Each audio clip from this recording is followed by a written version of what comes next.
final score, Crawley Town 1, Wrexham 2, Chapter 4, A New Hope.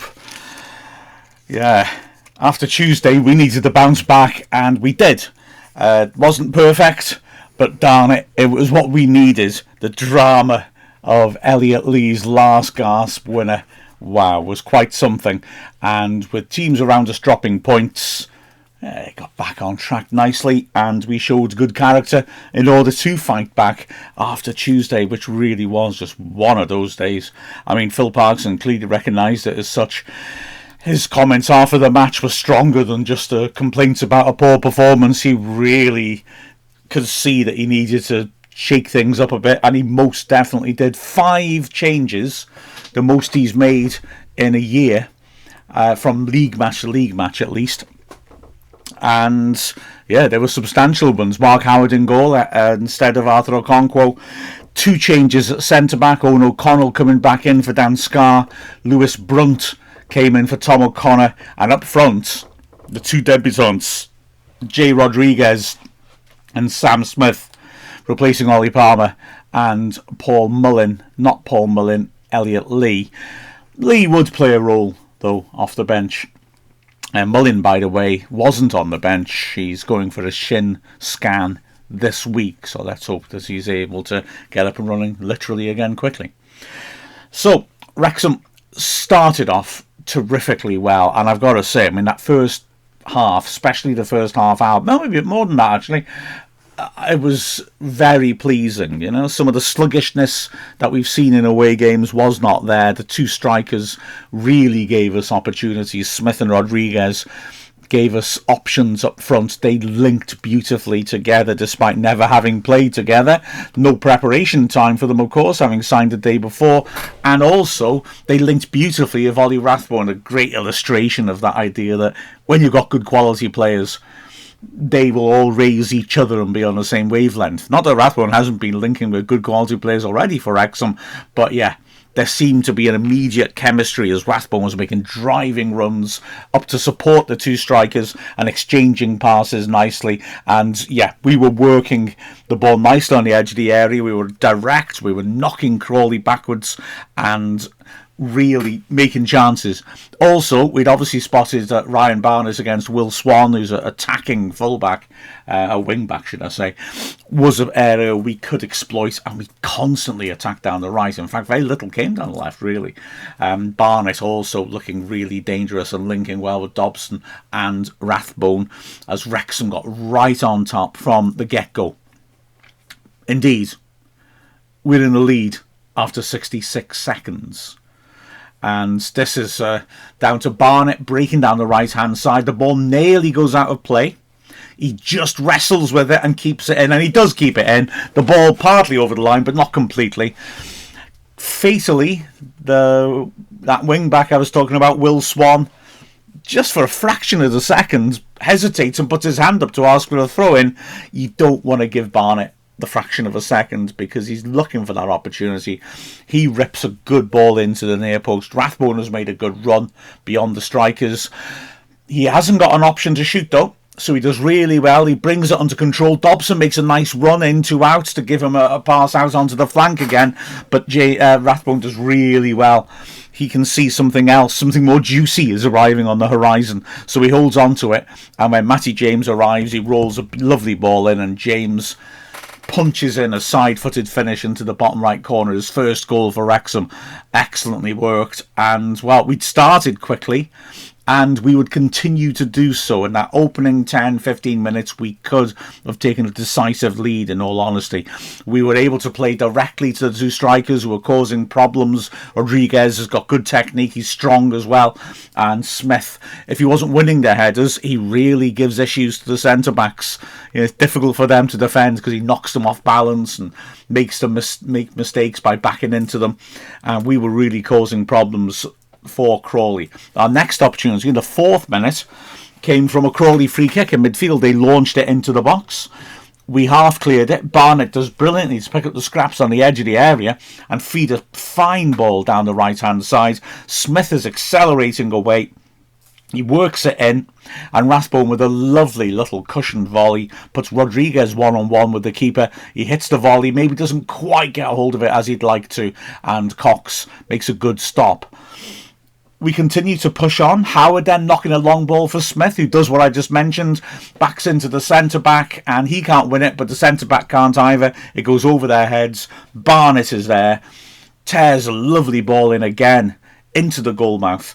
Rodriguez looks like he's going to score in the 6-yard box, but a great piece of defending by Radcliffe, who gets in and manages to divert the ball away. Wrexham win the ball back quickly from the corner when it's cleared, and again have a near chance. Rodriguez has a chance to slide Smith in one-on-one, just over hits the pass though, and as a result the chance goes. It's about 19th minute when Crawley really mount their first effort of any value, although to be fair, they probably should have scored from it. Crawley's style of play, inherited from their previous manager, Scott Lindsay, who did a remarkable job there, getting them promoted, then starting the season well by bringing in players on a low budget, but moulding them into a ball-playing team. But they still play that way. They're very patient. They're very much possession-based. They start to get a foothold in the game around the 20th minute mark, and like I said, this first opportunity, good patient passing. It ends with Forster working the ball inside to Radcliffe, the centre-back, who's joined in the attack. He sweeps a great cross to the far post, and there is Swan getting up. He gets up above his man. He's unchallenged with his header. He tries too much, I think. He tries to head it back across Howard and puts it well wide. I think he was close in enough. Just get on top of it, go for goal, and Howard's got a problem. But yeah, Swan misses. But it was a good indication of how they were playing. Like I said, patient with the ball, quite happy to move it round the back and wait for their opportunity. They had an interesting little setup in their midfield three. Their shape's essentially the same as ours, but the way they play it was differently. So Kamara and Anderson, the two central midfielders either side of Ibrahim, the pivot, would look to go wide and create overloads on the flanks, which was really interesting. It's quite unusual. It posed problems because, like, for example, the thing we saw a lot in the first half, Dobson stepping out to try and put pressure on Barker, the left-sided centre-back, but immediately Anderson would go wide, and Dobson was now concerned because Anderson's behind him on his blind side. Anderson would keep making these little sideways runs, and you can see Dobson's thinking, okay, do I drop back and pick him up because I don't really know where he is? And it was interesting. So when he does have to drop off, it allows the wide centre-backs to come in. Conroy, the central of the three centre-backs, is good on the ball and was quite a good fulcrum, shifting play around. But the other two centre-backs either side were really carrying it high into midfield. That's why Radcliffe can play the ball in. And they're patient and happy to move the ball around and just manoeuvre us around and then get a lot of bodies into our half before they start to play the decisive pass. They carve out another chance after O'Connell breaks down an attack, but then on the left-hand side loses balance and gives the ball away trying to pass down the line. Nice little triangle this time, cutting in from the right. It ends with Forster feeding John Jules into the box in the right channel, and he probably should have done better. He slashes at it and puts it well over, but they're starting to cause issues now. However, there's only the next incident, really, that works Howard. And even then, I think Howard might have been able to leave it. It's a classic example of something that was going on with Crawley, which is why I guess you look at them and think, man, they play some nice football. But they are down in the relegation zone.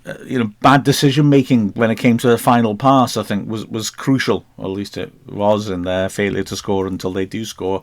More of that later. A bad decision which is vindicated. But anyway, what happens here is again another nice patient move ends with Swan cutting in from the left hand side. They have really pulled us around a bit. There are options. John Jules has made a good run, and the simple obvious option for Swan, slide him in. John Jules will get another shot off on goal, but he doesn't. He picks, I think, the wrong option. He switches it across to Forster. Forster keeps the ball moving, though, coming inside. Finds Ibrahim about 25 yards out, and he strikes a good shot, which, well, firstly, Howard saves. He catches. It's a really good hands from Howard. He does well to get across. I'm pretty sure it's going wide at the left post, but Howard can't take that chance.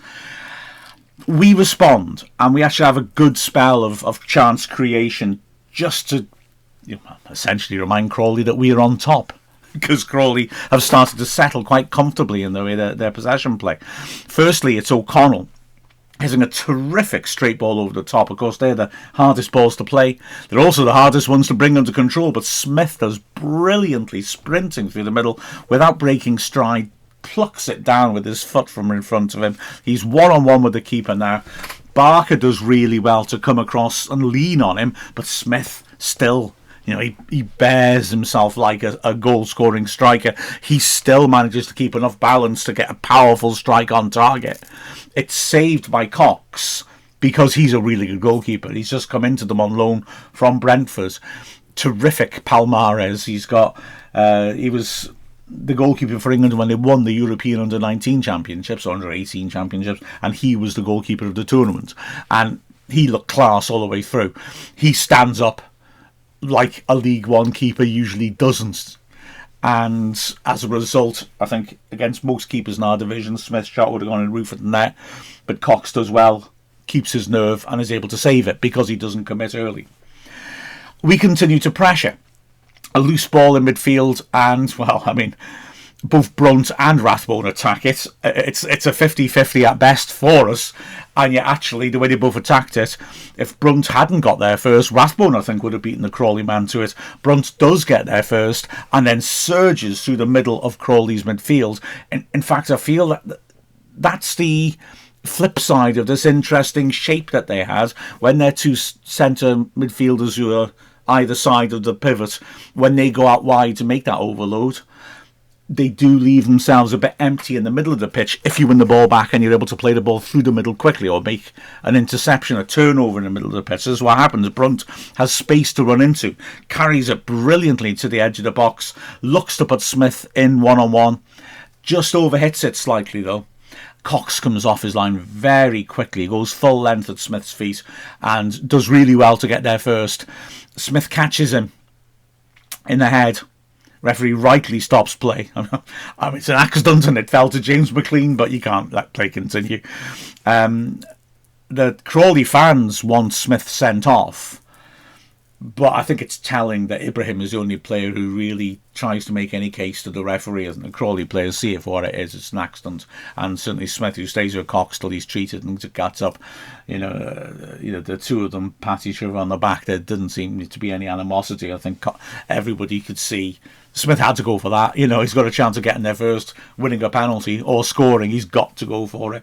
And looking at the replay, there's no suspicious movements by his feet. He's just sprinting, and Cox does brilliantly to beat him to it. And this is an unfortunate thing, but Cox is okay to continue, thankfully. Wrexham continue to cause issues, though. Smith again troubling the centre-back and forcing an error. Barker only been able to clear into midfield. Rathbone again, if you make a 50-50, Rathbone's fancying it. Does well to win the ball on the edge of the area. Finds Rodriguez, a beautiful, deft little touch back into Rathbone's path. And Rathbone does well to get his balance right after lunging in to win the ball. And hits a shot from inside the box. Good defending. Deflection goes over the keeper and onto the roof of the net. And that's half-time, and Wrexham a good value for the 1-0 lead. And the second half, okay, it continues as the last 15 minutes did, with Crawley controlling possession. But after an early scare, where the shot comes in from Hepburn Murphy from outside the box, good block by Cleworth, bounces back out, another shot comes in, good block by Brunt. We have a decent little spell and make a couple of half chances.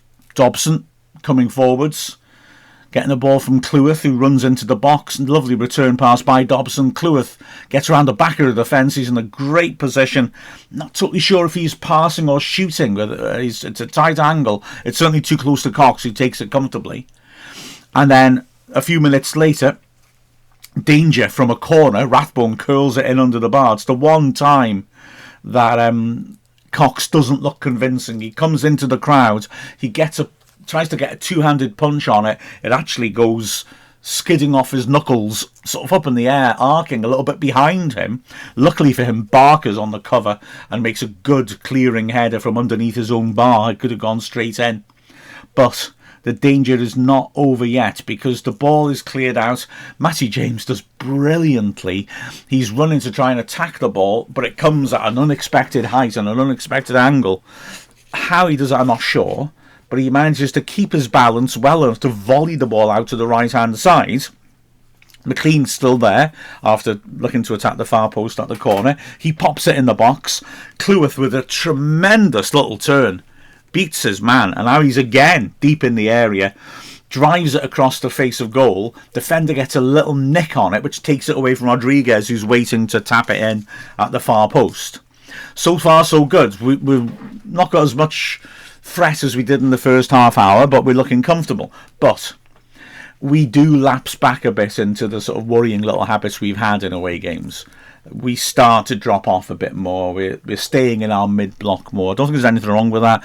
We've done that well on occasions this season and defended leads comfortably. And to be fair, although the game will kick off like crazy from the last minute, until that point, the game does feel like a 1-0, where you've had to work hard to get the clean sheets, but ultimately you've earned it. You've kept the opposition at arm's length. Crawley will have most of the ball for the rest of the game, but they won't really make chances. So, you know, a fabulous 90th minute goal will sort of change our perspective a bit. We'll get to that in a while. But it's sort of looking like a game where you think, oh, it's a shame we haven't sustained our attacking threat. Shame we didn't get more goals than we had a chance to, but we're going to grind out a 1-0. That's how it sort of feels.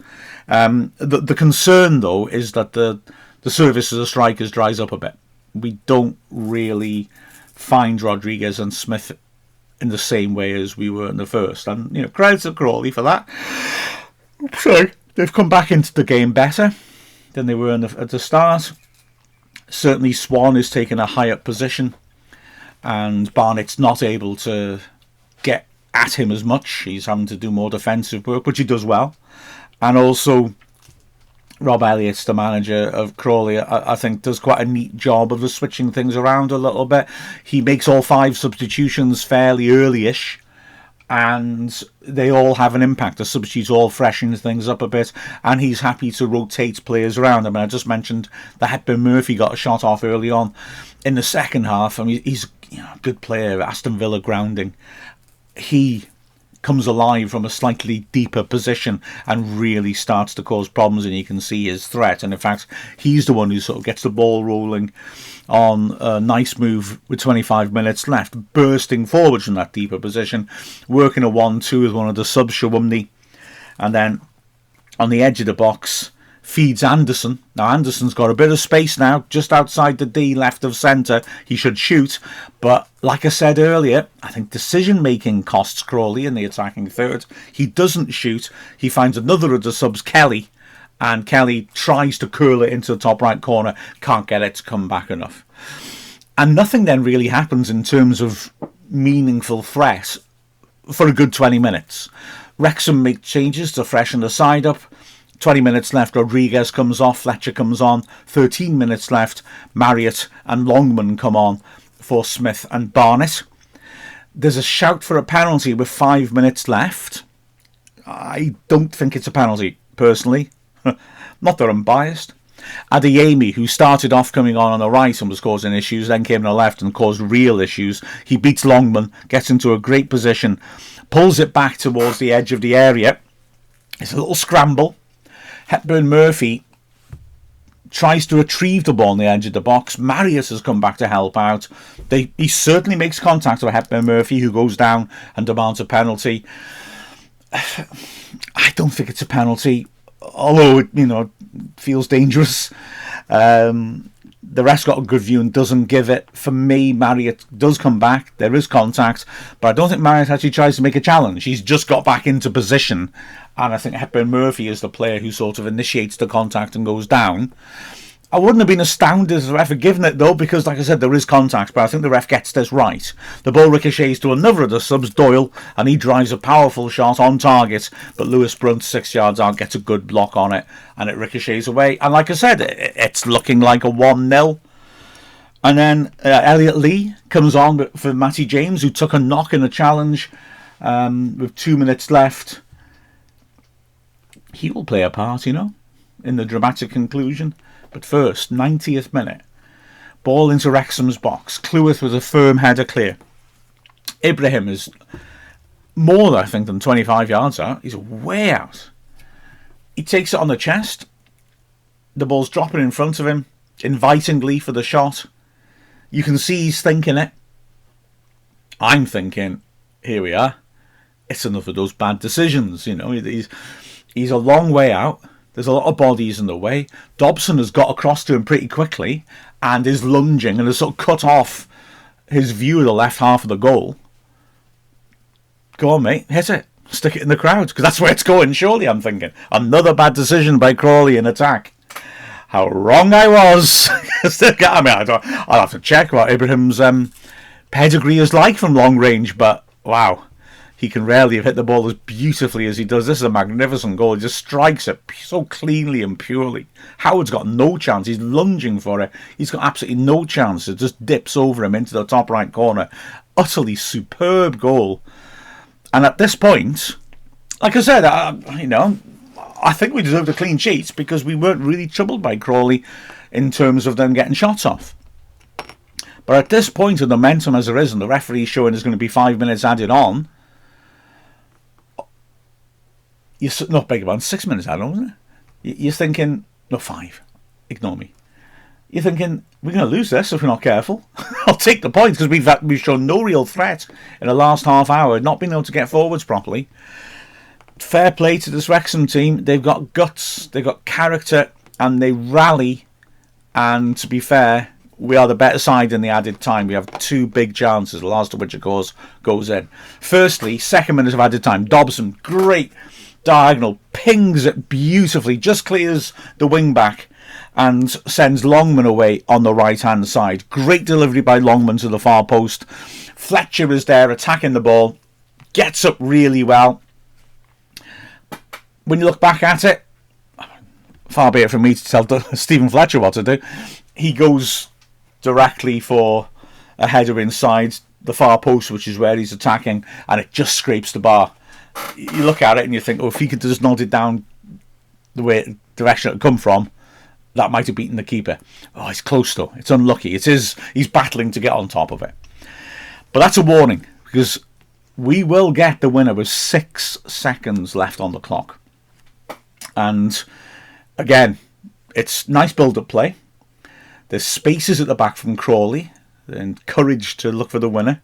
Fletcher helps it on with a cute little no-look pass. He looks inside and then pokes it in the opposite direction. Longman again has space.